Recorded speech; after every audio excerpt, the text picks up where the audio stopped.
should take the floor right in. So please go ahead. Okay, so hello everyone. So my handle is rkm0959, and this will be a brief overview of ZKP Security. And just a heads up, this slide, the number of slides is as you can see, it's like 34, but I do not expect that I will completely finish this. I will just go, as time goes on. If I only have time for 20 slides, and then so be it. The goal here is to help the audience understand a little bit more about the ZKP security landscape. So if I need to answer questions during the presentation, I'll be very glad to do so. So please feel free to ask any questions in between. And with that being said, I'll start with the presentation. Okay, so and a brief thing, I'm also the head of security at an audit firm called Kalos. So there's that.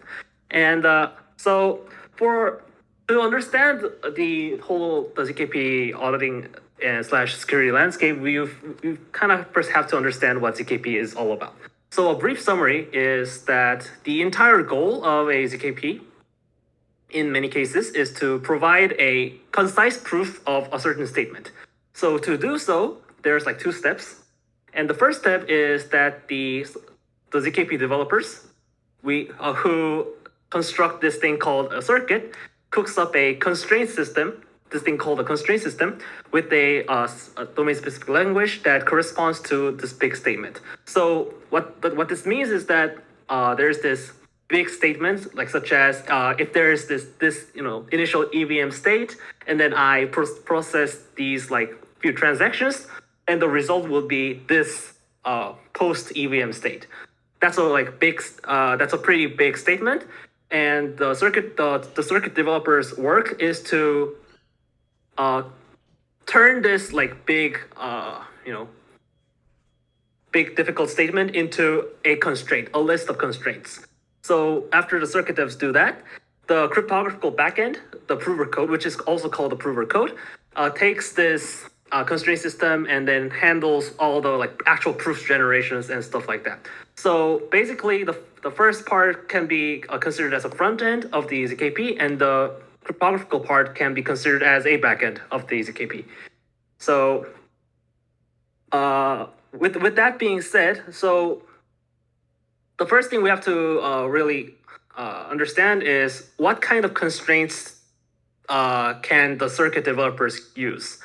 So here's where the first wave of mathematics comes in. So basically, I'll explain this with some examples very soon. So you don't have to be you don't have to worry too much about this whole math thing. But basically, what a very commonly used ZKP technique called Plonk does is that it allows the circuit developers to use three types of constraints over this mathematical object called a prime field.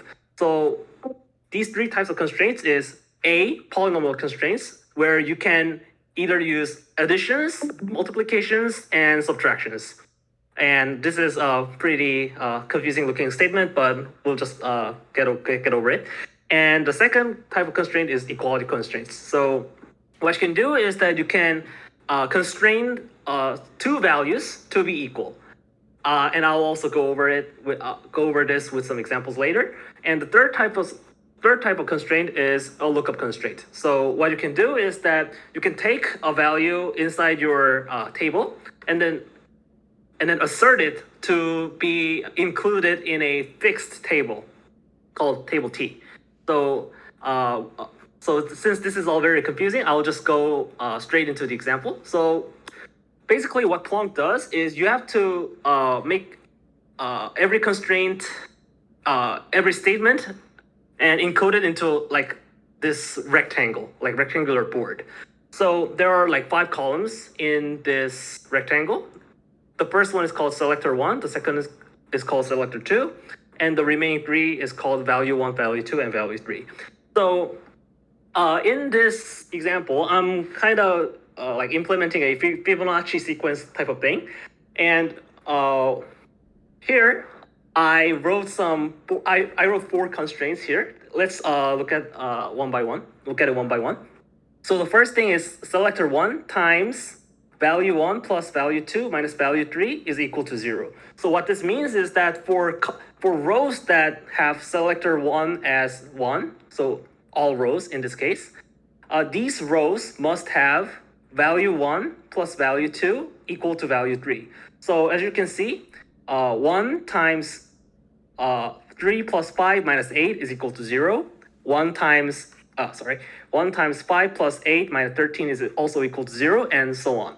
And so looking at it in this way, let's look at the second constraint. Here we see that selector 2 times value 1 prime. Here, prime means that I'm going to go into the second row, the next row, minus value 2 is equal to 0. This means that, so looking at this, we see that for the first row, since the selector 2 is equal to 1, we see that the next row's value 1, which is 5, and the current row's value 2, which is 5, is equal. So this value here and this value here is equal. And for example, looking at the second row, since this, can you guys see my arrow? Yeah, so since this second row selector 2 is equal to 1, we see that the next row's value 1, which is 8, and the current row's value 2, which is also 8, is equal, and so on. And the same goes for the value 2 column and the value 3 column. You see that this 8 and this 8 is equal. You see that this 13 and this 13 is equal. So you can see that because of these constraints, if we start with 3, 5, 8, we see that the 5 and 8 carry over to the next row because of these constraints, because we constrain that the value 1 row of the next row is equal to the value 2 column of the previous row. We see that these constraints are sufficient to make our value 1, value 2, value 3 to be equal to the Fibonacci sequence. So 3, 5, 8, 5, 8, 13, 8, 13, 21.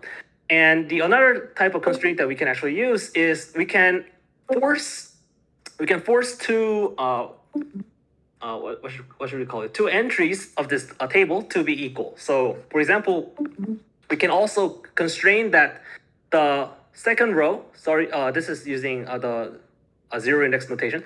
So for example, we can constrain that the second row of the value 2 and the fourth row of the value 3 column is equal. So with this type of constraint, we can force that these two entries with the color yellow are equal.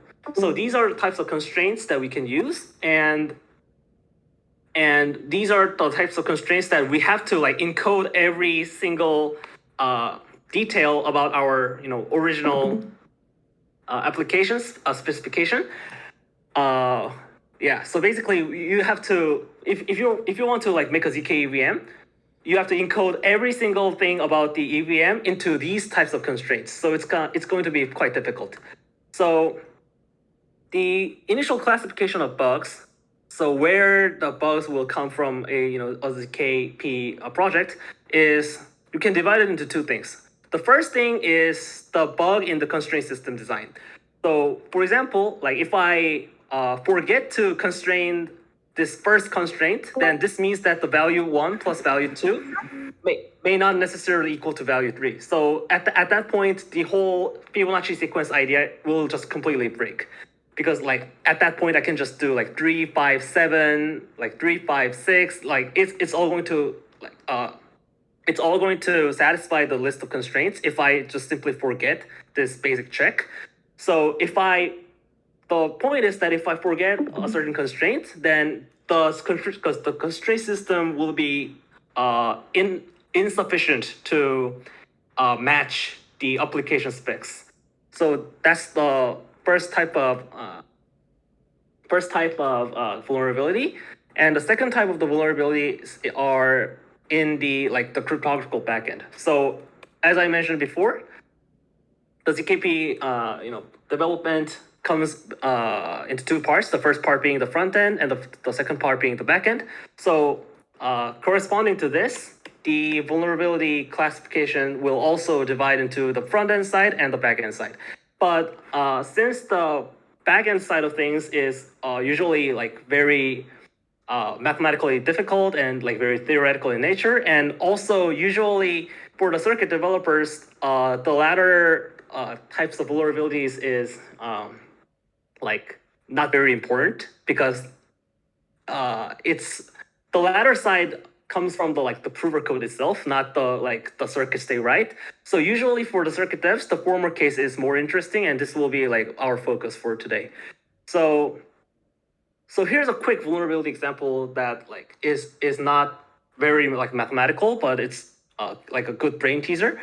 So in this case, I have this column called value, and I have this column called accumulator. So the point of this accumulator thing is, as you can probably see, the goal is to accumulate the values inside this value column. So we start with, if we have like 5, 8, 7 as the value, what we'll do is accumulate this accumulate this as like digits. So we'll start with 5 and then accumulate this value 8 into 5, so we'll get 58.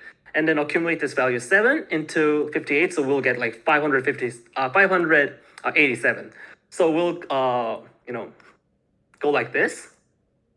And to constrain this, my constraint system will say that selector times 10 times accumulation plus the next row's value minus the next row's accumulation will be equal to 0.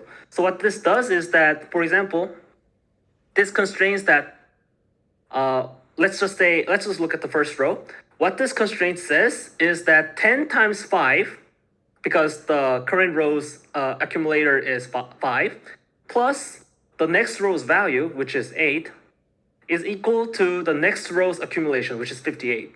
So what this says is that 5 times 10 plus 8 is equal to 58. And also, since the second row's selector is 1, what this says is that 10 times 58 plus 7 is equal to 587.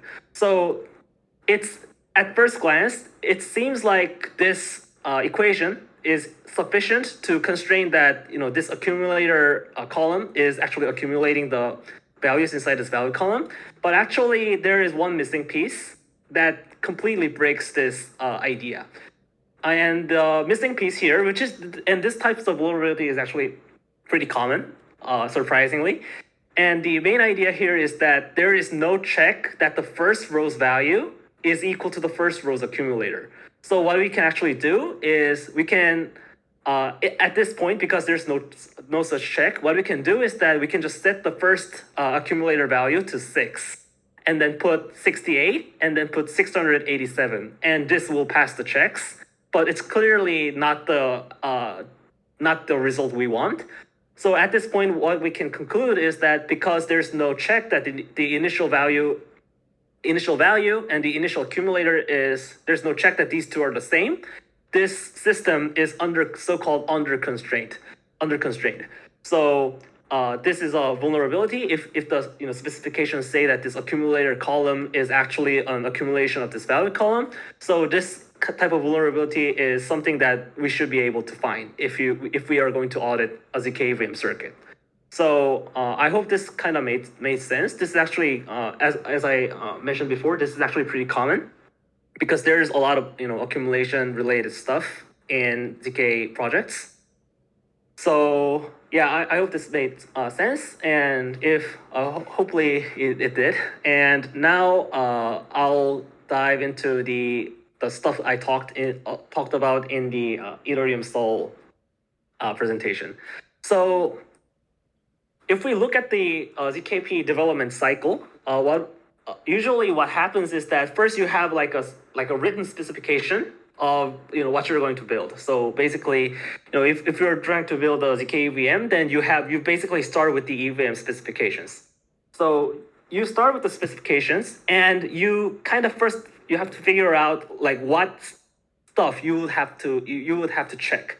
So with that stuff, you will get a list of raw constraints to check. So basically, for example, if you have the EVM, like maybe you have to like verify the transaction hash with the with the given ECDSA signature and stuff like that. So those are all list of raw constraints to check. So after you get like list of things to check, what you do is that you encode those constraints as a ZKP. So you do stuff like this. You like make it into a board and figure out like what kinds of constraints you need to add in order to express your raw constraints to a ZKP friendly form. So this is usually called like circuit implementation. So after you implement those circuits, then you would end up with this so-called ZKP arithmetization. And you also need to figure out what values you're going to fill this board with. So for example, you have to you have to implement a code that fills this table with values like 587, 558, and 587, and so on. And if this part is done, then the so-called cryptographical backend that I spoke about earlier will come into play, and then it will give you this final prover and verifier logic. So the prover will, generate a proof that this statement is correct, and the verifier will be able to verify this proof in a very fast and efficient way. And that's the whole point of the zero knowledge proof, ecosystem.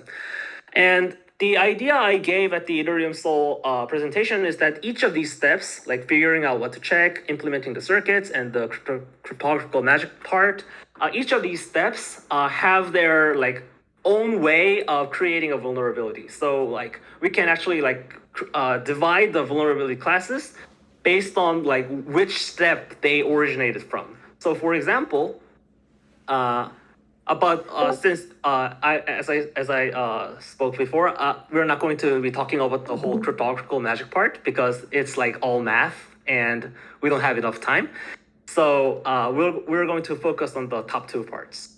So for example, like figuring out what to check, it's actually like not too far from the usual like Solidity auditing or like smart contract auditing, because like what it's all about is that there's the specification that we want to follow, and there's the list of checks that we derived. So for example, like since the first part is just figuring out what checks we need to make, the whole idea here is that whether the specification itself matches the list of checks that we figured out.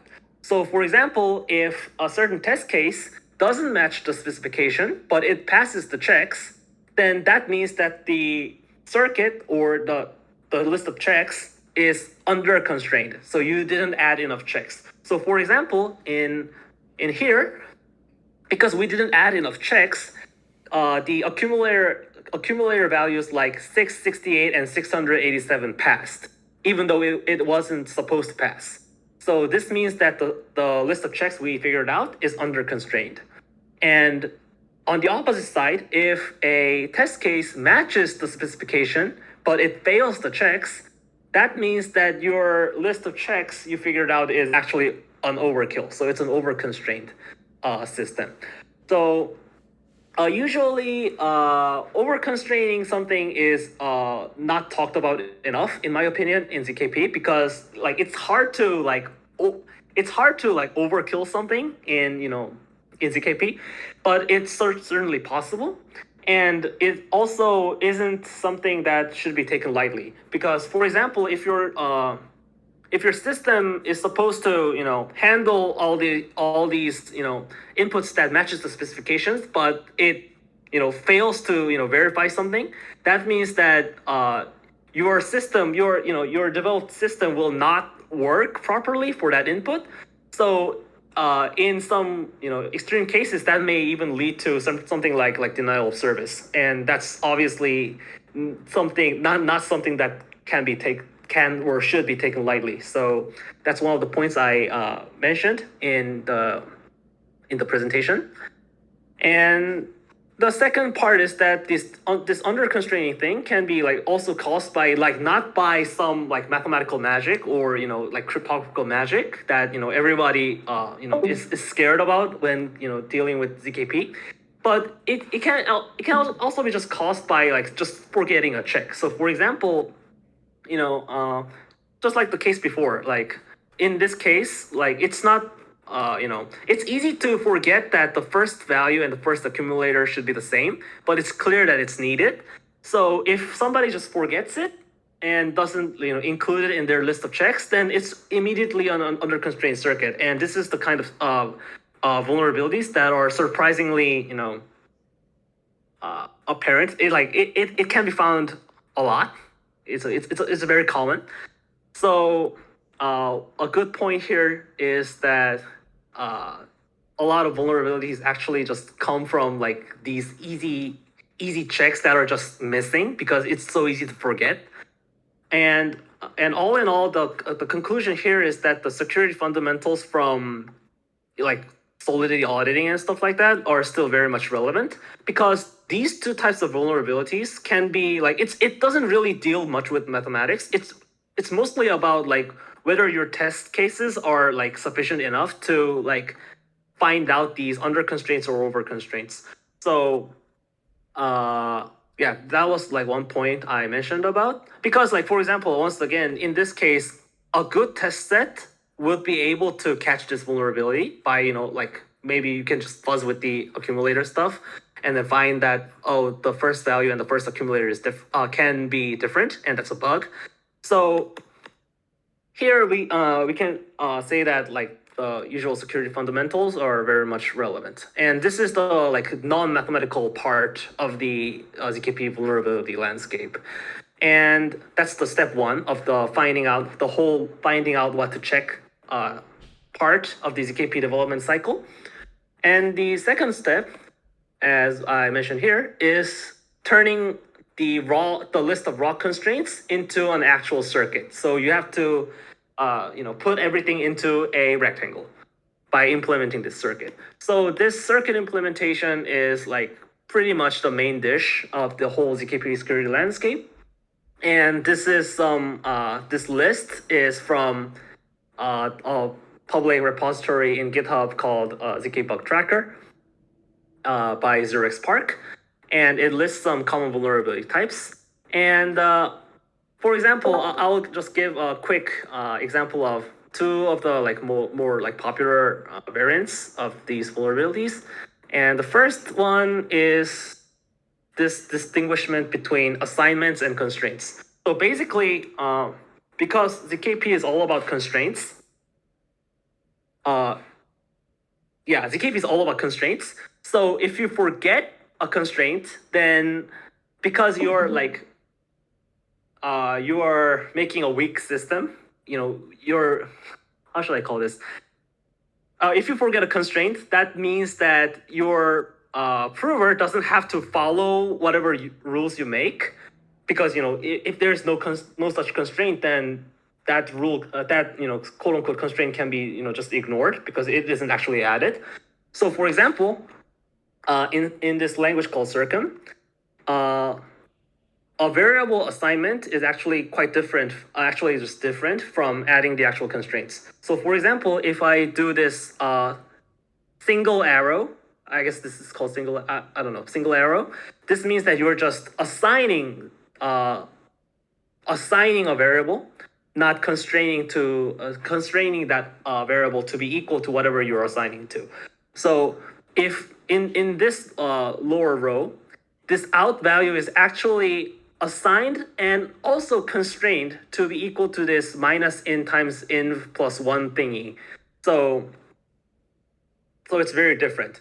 And in this language called Halo 2 language, in this popular library called Halo 2, the constraint system design part and the witness assignment part are done in separate functions, usually done in separate functions. So it kind of makes it very easy to get confused.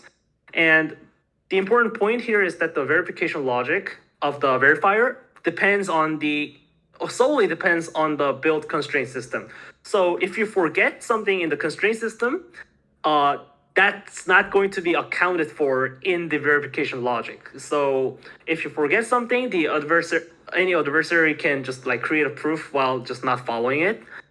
And since like in many cases the assignment part and the constraint part is very like confusing, it's very confusing. it's important that you actually constrained the things that you actually have to constrain. So I noted here that the constraint system determines everything, and that's like one very common mistake that a developer can make. So that's one. So here's an example from Tornado Cache that was fixed a long time ago. So as you can see from this Git diff, the previous incorrect version says that this this out's value is just equal to this XL out value, and what this does is that it just assigns the value at the right hand side to this left hand side. That's all it does. It just assigns it. But in reality, what they had to do was it had to constrain, also not only assign but constrain that these two values are equal. So by constraining it, the verifier now has to account for the fact that these two actually have to be equal. In the former case, the verifier doesn't care at all. So in conclusion, the buggy version, the previous version, actually allowed arbitrary value for this out zero value. So because this basically means that like you can add, you can put whatever you want into this value. In conclusion, what happened was that this could basically like make any value you want to be the result of a hash. And since Tornado Cache deals everything with Merkle trees, this basically meant that like every single Merkle proof can be like immediately forged, and obviously that means the assets inside the Tornado Cache pools are completely drained and stuff like that. So it was a basic mistake, but obviously a very deadly one. So a good example to show that assignments and constraints are very, very different stuff and should be like separated. And another very popular type of vulnerability is the range check and the bit length check. And this actually happens because our computation is done over a prime field. So it's going to take a lot of time to explain like what a prime field is, but basically this means that like everything is done modulo a large prime.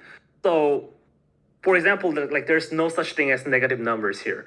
So because like there's no such thing as negative numbers, you have to like be very careful about like how you actually subtract things or deal with overflows and deal with underflows. So this means that like in many cases a quote unquote range check, which means that a certain variable should be checked to be between this certain range between A and B.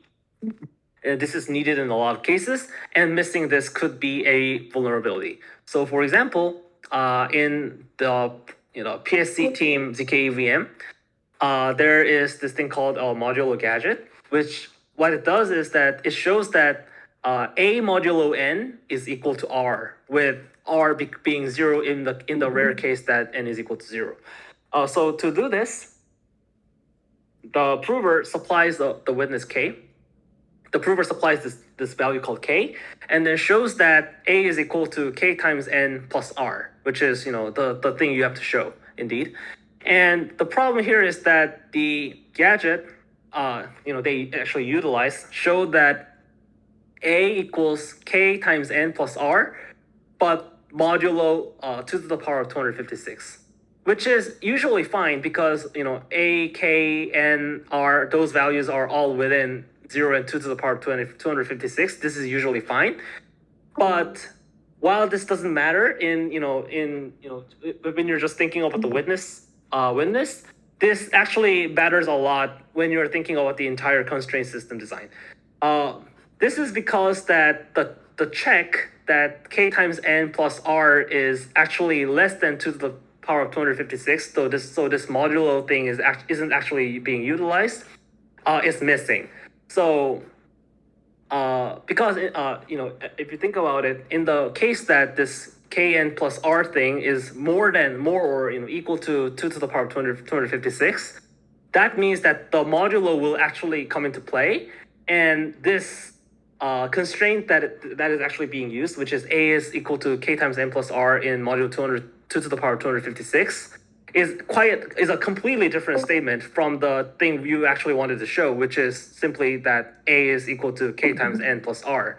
So for example, a counter example, which is also the proof of concept, would be to use the values n equal to 3, k equal to 2 to the power of 255, r is equal to 0, and a also equal to 2 to the power of 255.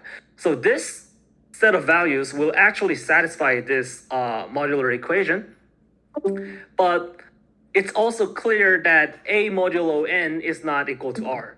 Like a modulo n here is 2 to the power of 255 modulo 3, and this is clearly not equal to 0. So this is a very good proof of concept that this set of inputs fail this actual initial goal that a modulo n is equal to r. So for the patch, what they did is they added a constraint that there's no overflow in calculating k times n plus r. So basically they forced that k n plus r is less than 2 to the power of 256 to patch this vulnerability. So range checking everything is very important. And it's also very easy to miss because since everything is done over a prime field and like negative numbers does not exist. So a big point that big claim that I tried to make in the Ethereum Soul presentation is that if you think about it's kind of hard to think about because this is like an introductory presentation. But if you think about like the vulnerability classes such as overflows, underflows, range checks, and bit length issues, what you can get, what the conclusion that I had is that these vulnerability classes is possible because our ZKP circuit format, the arithmetician itself deals with values over a prime field basically. So if you're doing Planck over the elliptic curve called BN254, that means that every value you are dealing with in the ZKP is done over a prime field with a 254-bit prime. So thinking in this way, what we could do is that we could start with a potential vulnerability class. We can start with a vulnerability class and then end up with a so-called quote-unquote nature of the arithmetization that ultimately is the reason for the vulnerability class in question to be possible. And thinking in reverse, what we can actually do is we can actually start with the arithmetization nature, with the quote-unquote nature of the arithmetization, and then think about how this fact about this ZKP arithmetization can lead to a potential vulnerability class. So we can actually think in reverse, and then this could lead to us like discovering more potential types of vulnerabilities. And having more types is obviously good because you can then divide the vulnerabilities into cases and then do a case study and so on. So for example, this is a quite a rare type of vulnerability, but to show you, I'll give you a example. One of the important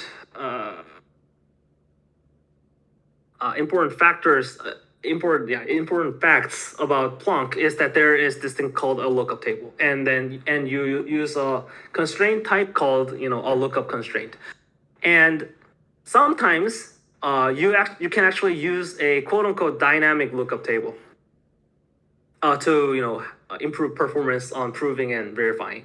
And the nature of Planck which is that it uses a dynamic lookup table, leads to a vulnerability class called a quote-unquote evil row inside a dynamic lookup table, which leads to a soundness bug.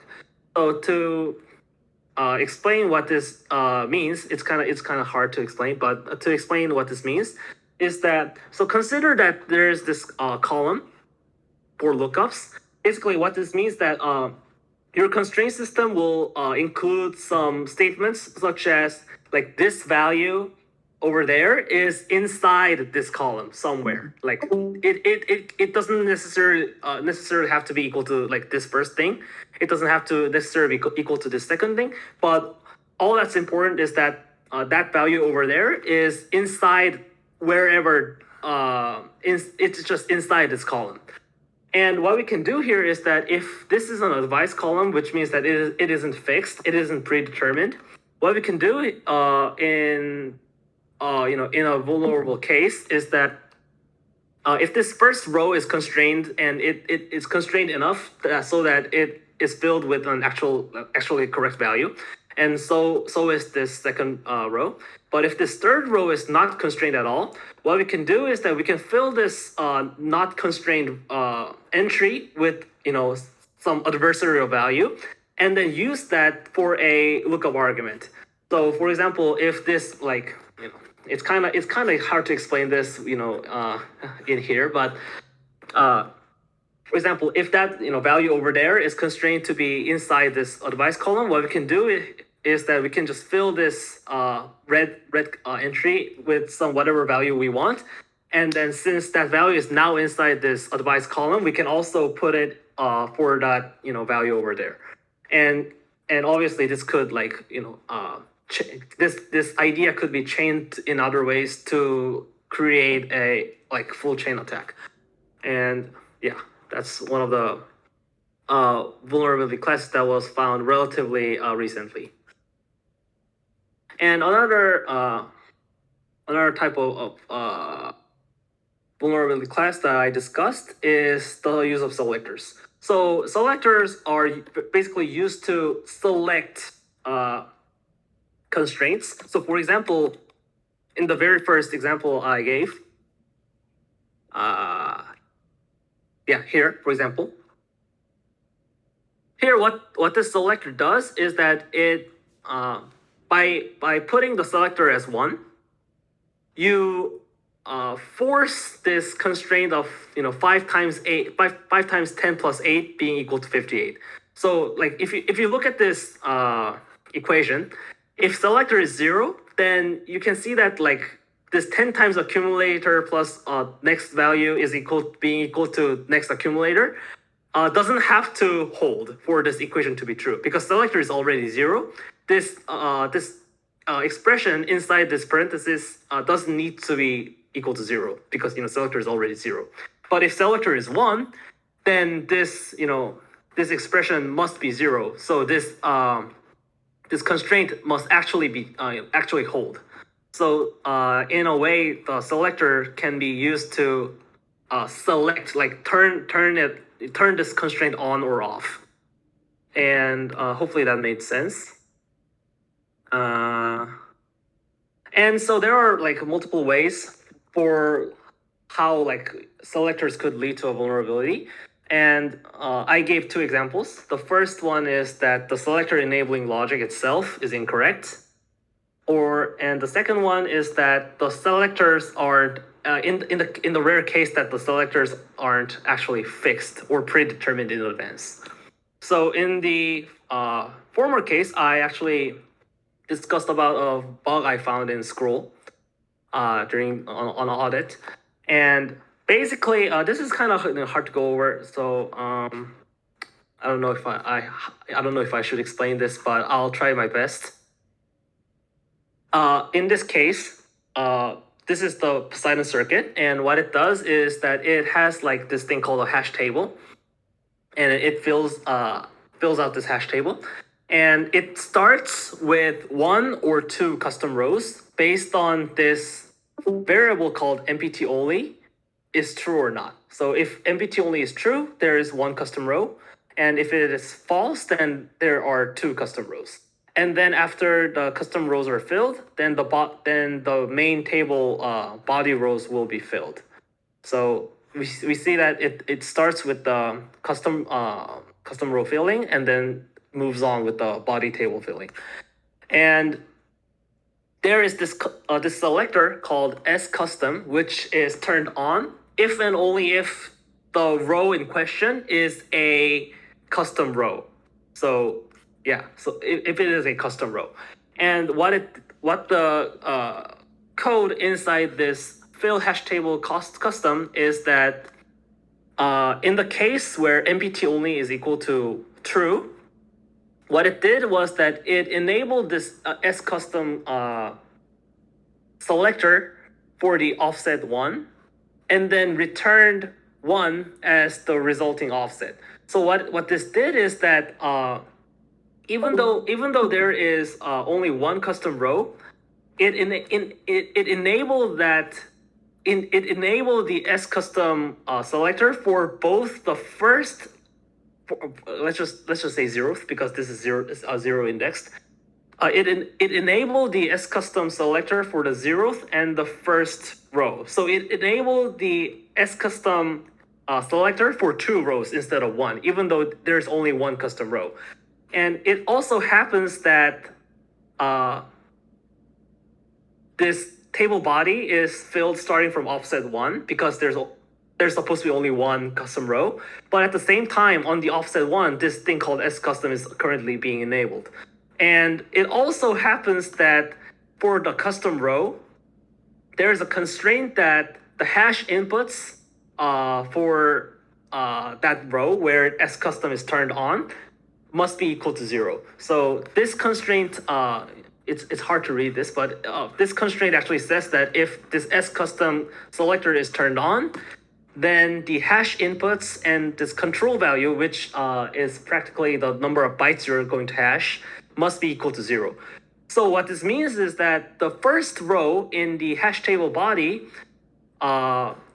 is currently bricked, because the first row of the table body actually has this S custom selector turned on. Their hash inputs and control values must be equal to 0. So this is actually an over constraint. And like the first row of the hash table body is now just like, it's not going to work at all unless your inputs are actually all 0. So this was an over constraint bug, and this is now fixed. This fix is also public, so there's that. And sometimes I don't know, like we should probably like worry about the time. But anyways, and another thing about the selectors is that sometimes we select the constraints based on not based on just an actual column, but we can also select the constraints based on like expressions or columns that are like not actually public or not actually fixed. For example, there's this chip called is0, which checks whether a certain value is equal to 0 or not equal to 0. It's actually like one of the very first like tricks you learn in ZKP, because it's like so important. So what we can actually do is that we could take the expression that represents that a certain value is equal to 0 or not, and then use that expression as a quote-unquote selector for a gate. And in some cases, selectors can actually be like defined as an advice column, meaning that it isn't actually like predetermined in advance, so that the both prover and the verifier know about it in advance. So for example, this is the Poseidon circuit from Scroll, and you see that this variable called s_sponge_continue, this is a selector, like it starts with an s and underlined. So this is actually acts as a selector, but it's actually defined as a column advice, which means that it isn't predetermined in advance, and you just have to fill this out, and it differs from case to case, from instance to instance. So in this kind of case, you have to like figure out if this s_sponge_continue thing actually correct. This s_sponge_continue thing is actually constrained sufficiently so that it is guaranteed to correctly act as a selector, because since it's an advice column, it isn't predetermined. So you actually have to check if it is sufficiently constrained. So we actually spent a lot of time during the audit to prove that this s_sponge_continue thing is actually valid, and so on.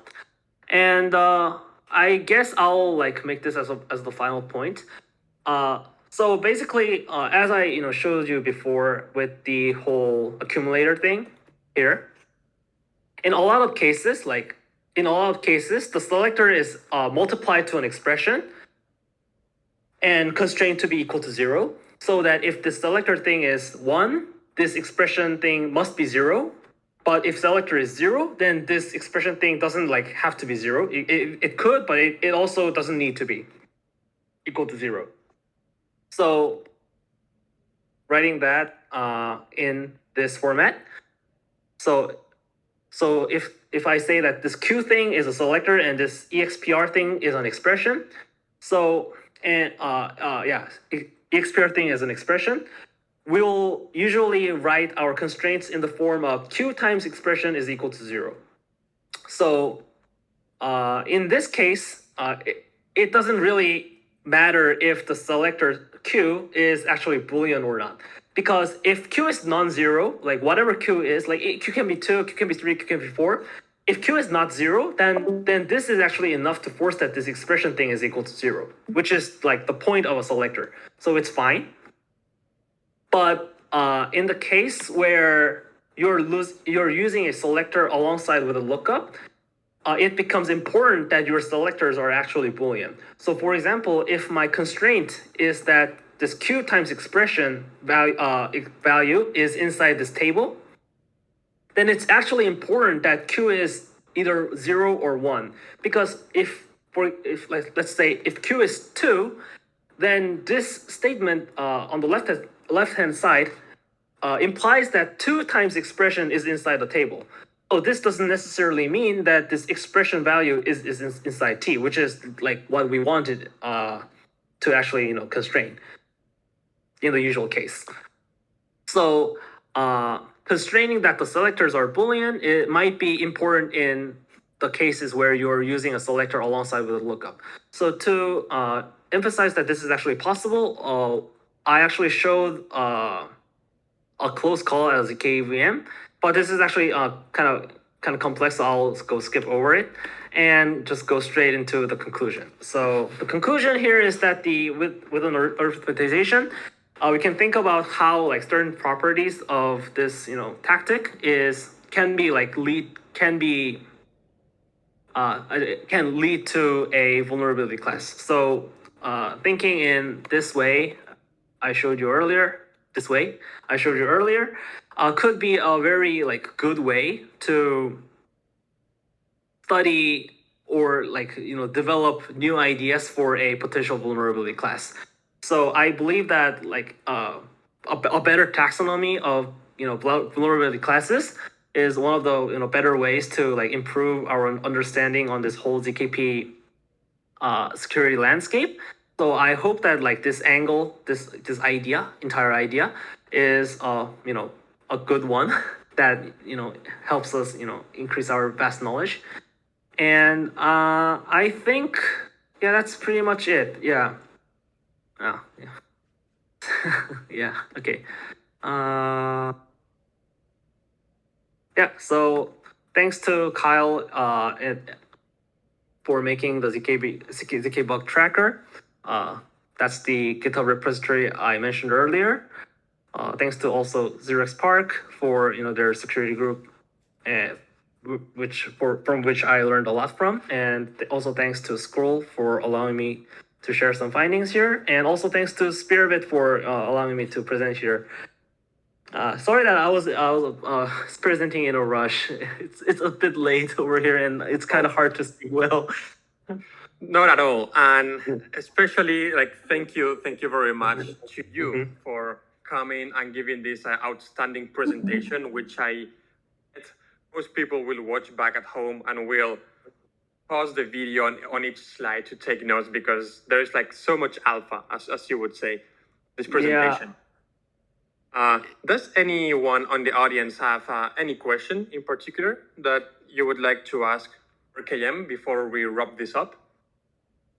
If there's any questions, like even if it's like very very basic or something like that, I'll be very happy to like explain everything step by step, because there's like a lot of information here and there's like a lot of math going on. It's kind of hard to understand everything at a first glance. If you click on the top right corner on Discord and you see the chat, Then we have a question from Carrot Smuggler, which I can also read out loud if you'd like. Just a second, on the top right. Wait.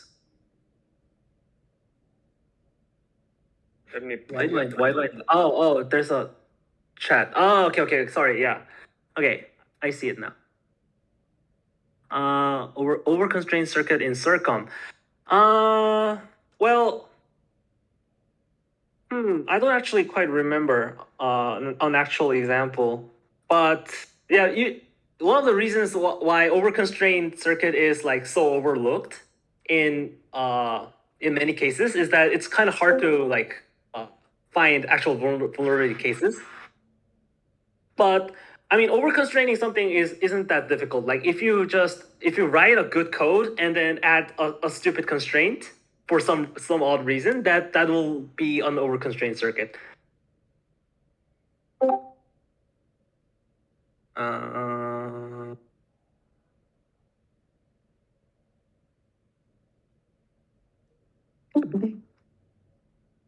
So Carrot Smuggler is asking if you would say that it is more or less complex to audit ZK circuits compared to Solidity, and if skills do transfer from one to another. Just a second to keep knowing this question. The circuits you wrote is it's not over constrained because it's unnecessary code, but it wouldn't qualify as a like it will be on informational binding because all the inputs that that should pass does still pass in this case. Like if A times B is equal to C, it will pass your circuits.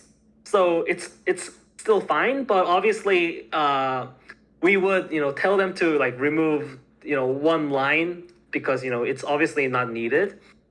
But it wouldn't be a like serious vulnerability because all inputs that should pass still passes. Yeah.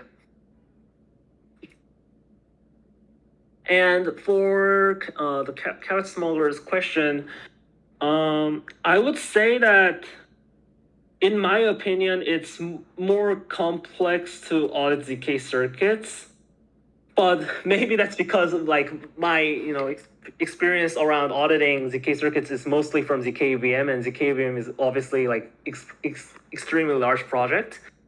But one thing to consider is that like the ZK auditing space is still very, very young and it's still underdeveloped. I mean, it's a very growing topic, but it's still very underdeveloped, and there's not a lot of resources going around. So, and like not a lot of people to like ask questions about. So I think, as of now, like auditing ZK circuits is like quite more complex. But I do think that the skills do transfer from one to another. Like the sense of like sensing a vulnerability is like a very common skill, and I think that's why a lot of vulnerability researchers from like traditional security are good at have a good chance of being good at Solidity security. So I think the skills do transfer from one to another, but another thing to consider is that you have to like be very good at ZKP security. You do have to like understand all the like underground the background math. So that's one hurdle you have to jump over. Unfortunately, yeah. So one last question before we let you go, because we know it is quite late where you are. Mm-hmm. And just like in your opinion, what do you think that is missing in ZKP security? What would you like to have? That's a very difficult question. I think like we just need time, I guess. Like because I don't know. That's a very difficult question. Time is a more than good answer for this, especially the time that it is on your side. Yeah, I think like time for the whole space to grow is like one of the things that the ZKP space needs, I think. Testing framework is also a very good answer. There are developers like testing tool developers out there who like build static analyzers or like linters for the ZKP related stuff, which is very cool. And obviously, such works are very much needed in the space right now. But it's kind of hard to say at the moment because like the entire space is moving way too fast. Like new papers are being pushed like every new very important papers are being pushed like every month, and such techniques are also integrated into our actual prover codes and verifier codes like in very fast fashion, and and also like ZKP related languages are being developed in a very fast fashion. So I think it's kind of too early to call, and that's why I think like time is one of the biggest things that we need. Excellent. And Yeah. speaking of time, we are right on time. So thank you very much, RKM, for coming and giving this outstanding presentation.